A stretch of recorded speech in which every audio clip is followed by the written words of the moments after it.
My name's Oliver Cousins. You don't know me, I'm not a mentor or anything. And I'd like to talk about one excellent scene. What's my pedigree? What's my background? What gives me the right to talk about this? One time I went to a fancy dress party dressed as Professor X.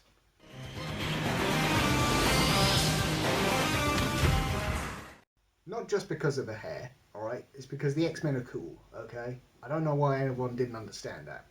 Anyways, I would like to talk about a scene because I think it demonstrates who is Wolverine. And basically the X-Men films are all about Wolverine, so there you go. A bit of background, picture the scene. It's 2013, and just like you, Wolverine is sad because chronologically the last X-Men film was Last Stand. And of the many, many terrible things that happened in that film, Wolverine had to stab Jean Grey and kill her, not just to save the world, but to save her.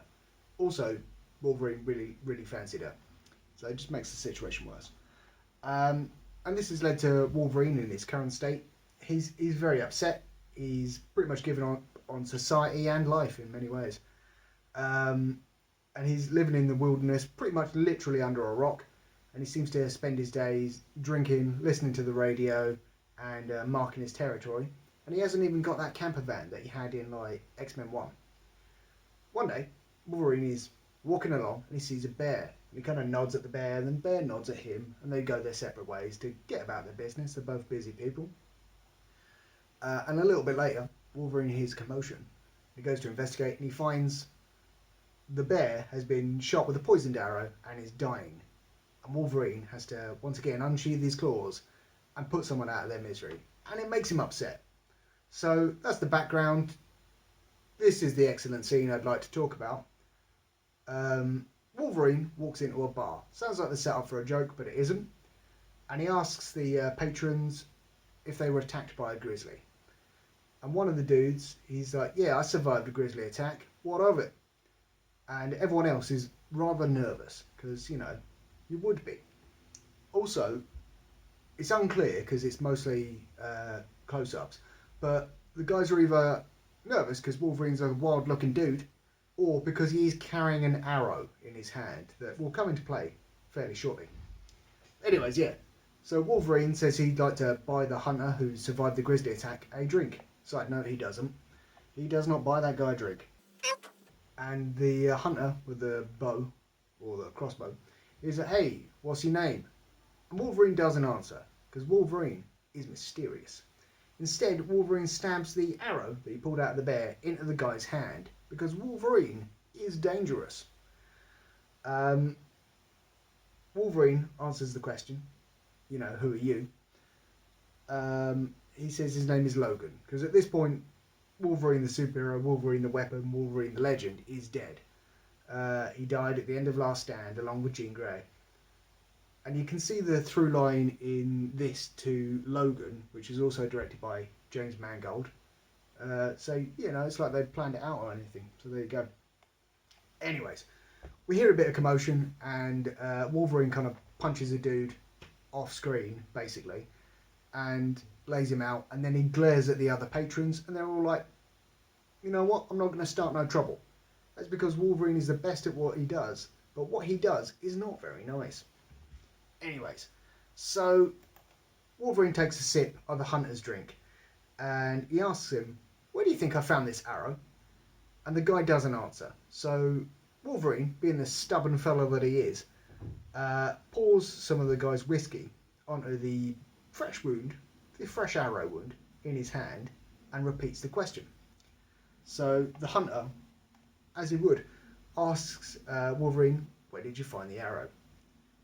And Wolverine replies, well, funny you should ask. That's because bloody Hugh Jackman, oh, he's charming, isn't he? Anyways, Wolverine explains that he found the arrow in the back of the bear, and whoever shot it, you know, poisoned the animal, and didn't have the cojones to track it down and put it out of his misery. And Wolverine's quite angry about this. So the hunter states that, you know, I don't know what you're talking about, bro, because like I don't even dip my arrows in poison. So, you know, Wolverine's like, well, in that case, you've got nothing to worry about, because bearing in mind the arrow, still poisoned, it would appear, in the guy's hand. The hunter, clearly concerned, decides to hit Wolverine in the face with a pint glass. And as Wolverine pulls a piece of glass from his face, he the wound heals because he's Wolverine. You know, he he announces that, you know, that hurt, and the patrons, they're all kind of nervous because Wolverine, he may be healing and stuff, but he's still vulnerable, and B, Wolverine lives in a world that fears and hates mutants because they fear and hate what they don't understand. And also, you'd be freaked out, wouldn't you? This guy is just bust in, he's stabbed a dude in the hand, he's get glassed in the face, and didn't even slow him down.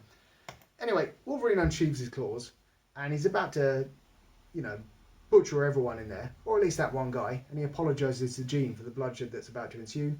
And Yuriko turns up, and she kicks off the plot of the film. So that's where I'll stop rambling on about this. The point is, as I think I said earlier, this is peak Wolverine. It's like Wolverine distilled. In the behind-the-scenes footage of the movie that I watched, Hugh Jackman, I almost called him Wolverine then, because I can't tell the two apart. Anyway, Hugh Jackman said that if someone, you know, in the year's time, when he's like 8 years old, asks him, like, if I want to understand Wolverine, what film should I watch? He was going to give him, this imaginary person asking questions, a copy of this film, because it was the best character study that they had done of Wolverine at the time. And I think that's a pretty good summary. Sure, Wolverine in the comics isn't 6'2", he's not Australian, and he doesn't have the mutant ability to make P.T. Barnum look like a kind of good guy. But this scene distills everything there is about Wolverine. He's a hunter, he lives in a world that fears and hates him, he's mysterious, he's dangerous, he's an agent of justice or revenge, depending on how you look at it, and he could effortlessly, Christ that was hard to say, mop the floor with everyone involved, even without popping his claws. Also, he's very, very angry. So yeah, that was my one excellent scene. I don't know why I ramble on about all sorts of stuff and side notes. I do that a lot. If you'd like to hear me talk about more rubbish, like and subscribe. Yeah. Also, I realise I'm wearing the wrong t-shirt for this, but I've already changed once today, so this is it.